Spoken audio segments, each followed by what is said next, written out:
Hey guys, it's Christina. Welcome back to my channel. So today is kind of an impromptu video. I did not plan on filming today. I went recently to the stores to smell some of the new perfume releases, and I wanted to share with you guys the things that I found, what I thought of a lot of the 2021 perfume releases, and also share a couple of samples with you guys, smell them together with you on camera. And yeah, so let's get right into let me just say that I feel like a lot of companies, I mean, honestly, I can kind of understand in a way that 2020 was very, very difficult to come up with new ideas. It was just kind of a down year, obviously, because of the situation that was going on, just very down. And all throughout 2020 and I think 2021, they were just kind of bad years, I think, for perfume releases. I think a lot of really good perfumes got released in 2019, and then flankers came out in 2020, and I think brands kind of got lazy, if I'm being completely honest, and just released a lot more flankers in 2021. But there was quite a few new perfumes I smelled that I thought were just phenomenal. So I'm going to give you guys four that I've smelled, and one that I think is going to be amazing. I really want to smell of new releases, and then 5 that I smelled that were just completely underwhelming. And by the way, I just need to put a disclaimer. Obviously, there's always needs to be a disclaimer on YouTube. If for whatever reason you smelled one of the 5 I thought were not so special or not worth it, or I didn't like, and you liked it, I mean, good for you. We all have different tastes, but this is just my opinion on the fragrances I smelled, and I figure it's helpful to share that way when you guys go shopping, or if you're not going shopping and you're ordering online. I think these videos are incredibly helpful, so hopefully this helps you out with your shopping. So let's start with the ones I thought were totally worth it. So the first one that recently came out, and this is super recent, like it just came out in my Ulta, and this is Kate Spade New York. Now, Kate Spade is a brand, I'm not gonna lie, I love the fashion house of Kate Spade when it comes to fragrances. I think out of all the fragrances that have ever came out from Kate Spade, there has been like 1 or 2 that I thought were magnificent, worth buying, like nice, and the rest of them were honestly quite plain Jane, boring, run-of-the-mill, General Mills type fragrances. So Kate Spade New York, though, really is something amazing. So I actually got asked out on a date at work while wearing this fragrance and complimented. Imagine getting stabbed with a needle and wanting to ask someone out on a date. That's how good this fragrance is. LOL. So actually it's like really, really good. It smells absolutely beautiful. It is a beautiful strawberry fragrance with some rose, and it's unique. I believe there's some lychee. I know there's some ambroxan, I think, in there as well. Like, I was not expecting to like this perfume, and this is one that's in my cart on Ulta.com right now, and I think it's going to be spectacular for the spring and summer. I will say that you have to really like fruity fragrances, fruity, woodsy fragrances with some floral notes to it. I think if you like the strawberry and the creaminess of Burberry Her, and you wouldn't mind something that's more fruity than that, I think you would really, really, really like this fragrance. It's really pretty. I haven't smelled anything like it from a designer in a really long time. Typically, when they have strawberries or berries in fragrances, it's paired with like patchouli or some like earthy notes, and not really this like ambroxany note or anything like that. And the thing with this fragrance too is it lingers in the air. The test strip that I was waving around like just left a really pretty like fruity trail. I really liked it. I will say though, I think that some people may smell this type of scent and think that it's not worth the price, because I feel like a lot of fruity fragrances automatically get labeled as like cheap. But I can appreciate a fruity fragrance if it's done correctly, and I think this one is done very well. And Kate Spade hasn't came out with a perfume that I liked in a long time, so I really like it, so definitely check that one out for sure. The next one is Tom Ford Tuberose New, and I've talked about this before. Now this is incredibly similar to Nasomatto's Narcotic V. It's a very beautiful bubblegummy tuberose fragrance with some sandalwood and some suede. It's creamy, it's luscious, it's long lasting, and it's basically like straight up tuberose, like hardly at all sweet. It's a little bit on the drier side compared to a lot of tuberose fragrances like Givenchy L'Interdit or Narcotic V by Nozzlemato. Those fragrances I feel have like some sweetness to them where it's almost bubblegum like. This has that bubblegum type tuberose, but minus really the sweetness. There's like a hint of something sweet from some floral notes. I believe it's jasmine in there, but it's not necessarily sweet. And it's more than anything like a creamy, delicious, smooth, fresh, beautiful tuberose. And it's one of the best tuberose perfumes I've smelled in a really long time. And I have to say that I feel like a lot of Tom Ford fragrances are highly overpriced. And I feel like when I looked at the reviews on this, I saw that people didn't feel the same that I felt about this fragrance. People felt like it was really overpriced, especially for what it was.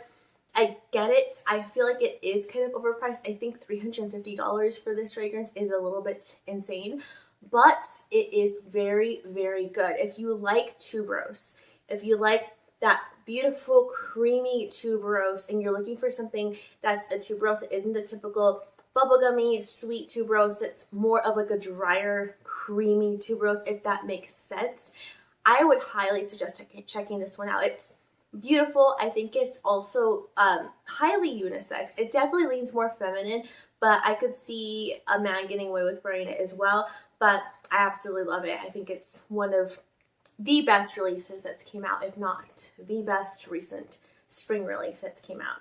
So the next one also really surprised me. So something in common with these brands is all the fragrances I thought that I was really going to like that are new releases for 2021, I didn't really like or I wasn't really impressed with.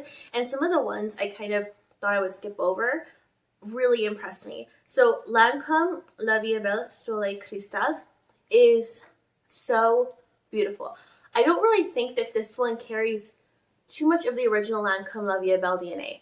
If you watch my channel and you're familiar with my opinions, you know that I really do not like the original La Vie est Belle. I think it's a very heavy fragrance, very sweet, kind of cloying, too much patchouli, and just not my vibe. It just smells like to me like a basic mall fragrance.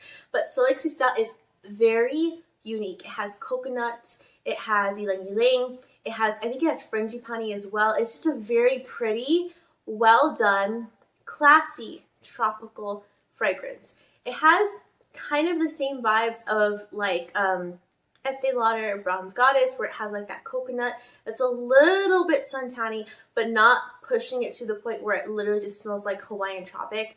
It has like that beautiful tropical essence to it, but it still has like that really pretty floral sweet base that keeps it smelling expensive and pretty. And honestly, it's a very, very beautiful, unique coconut scent. It's light, it's floral, it's a little bit airy, and I think it's perfect for the summertime. So the last one that I smelled that really surprised me because I don't like the original of this perfume either is Carolina Herrera's Very Good Girl. So I had Carolina Herrera, the original, and to me that perfume smells really good in the air. It smells really good on other people.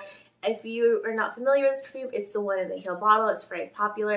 It has like a million different notes, but the main ones are like cacao, a lot of warm notes, like some coffee, some sweet caramel, and in the very top I get like tuberose as well. It's a heavy, dense scent that opens up with almost like a citrusy freshness, and it dries down to like a heavy, like kind of femme fatale type fragrance. It's very sexy, but the original can be, how can I say, very heavy and headache inducing. For me, that's the reason I sold mine and decluttered it, because it literally gave me a headache and made me sick wearing it.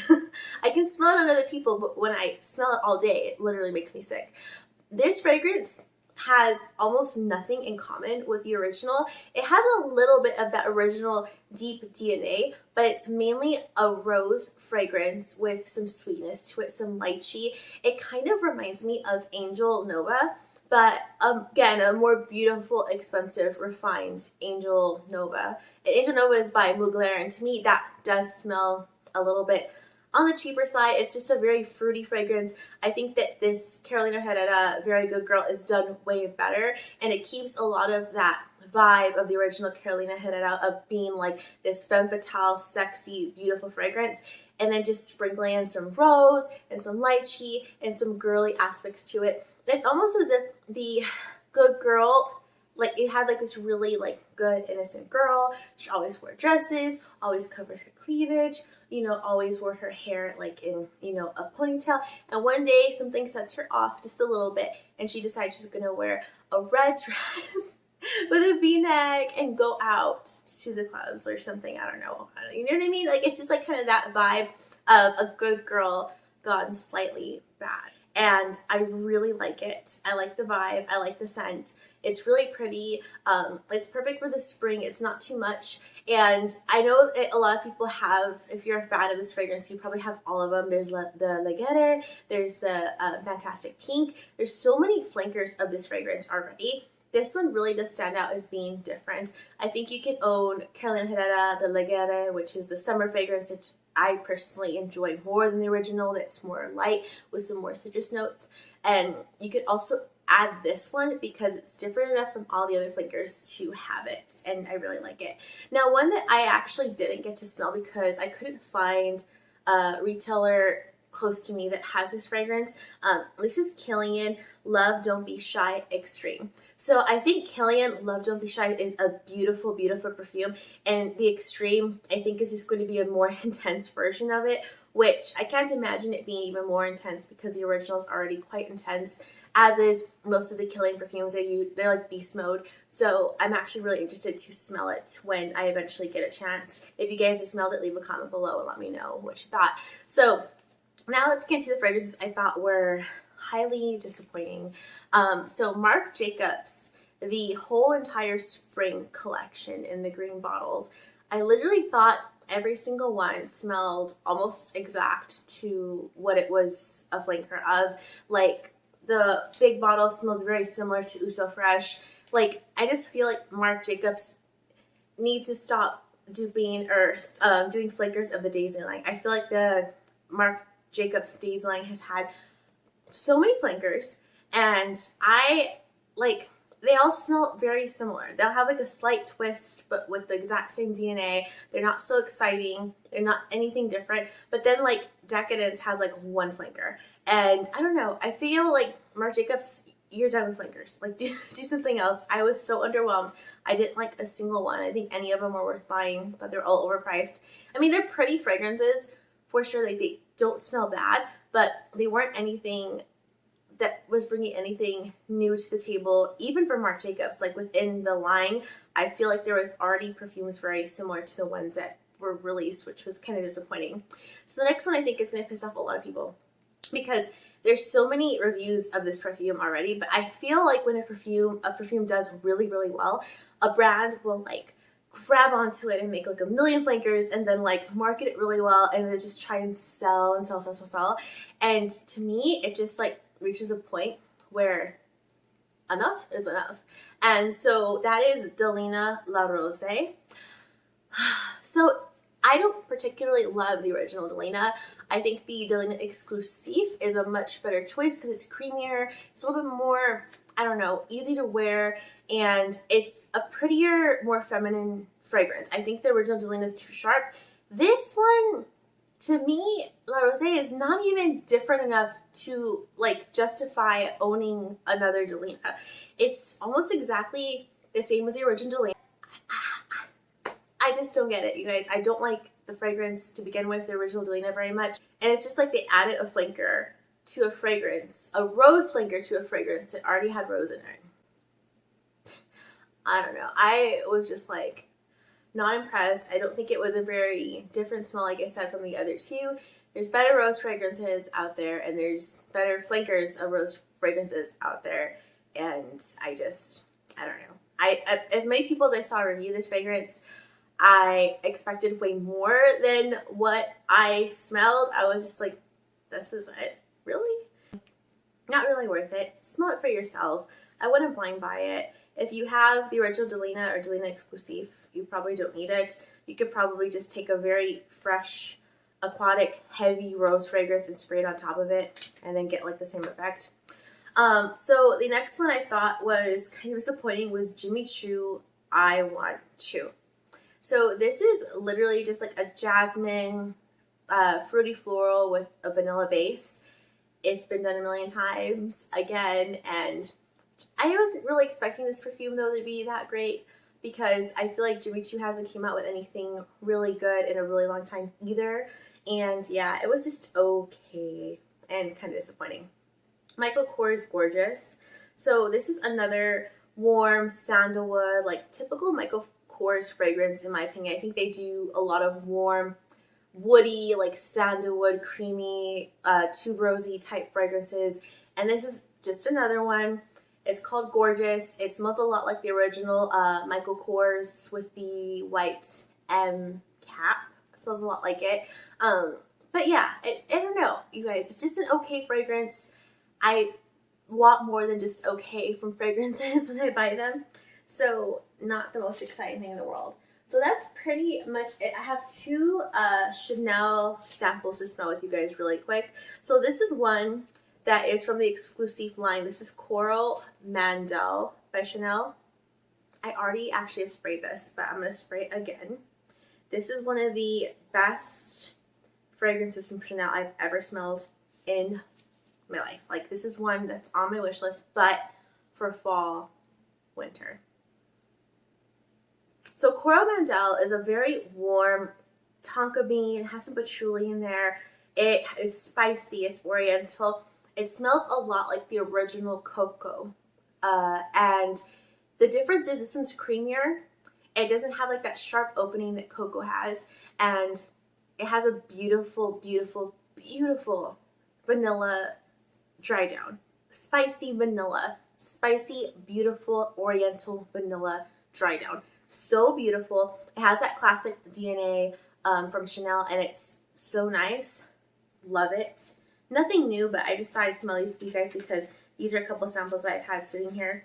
One of them I haven't smelled, and this is La Pausa from Chanel. Also from the exclusive line.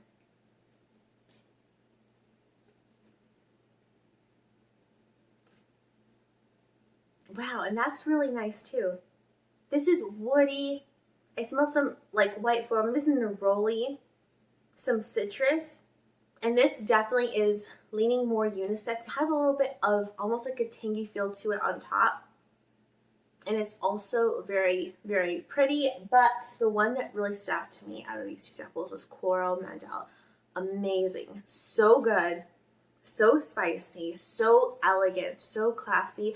I like the original cocoa, but I can't wear that fragrance because it's just so dry, and this has a little bit of that creamy vanilla that kind of offsets that dryness in the original cocoa, and it works really, really well. Alright guys, and that's all I have for you today. Please comment below on any fragrances you have smelled recently, whether they're new releases from 2021 or they're new to you that you think are amazing and that I should try, because I'm always looking to smell new fragrances. I don't buy every single one that I smell, but I like to go out and just smell them. And if I fall in love with one, then I will buy it. Please subscribe for more videos to come. Like this video and share this video. Hit the notification bell to be notified of when I upload. And I will talk to you guys very soon. Thank you so much for watching. Bye.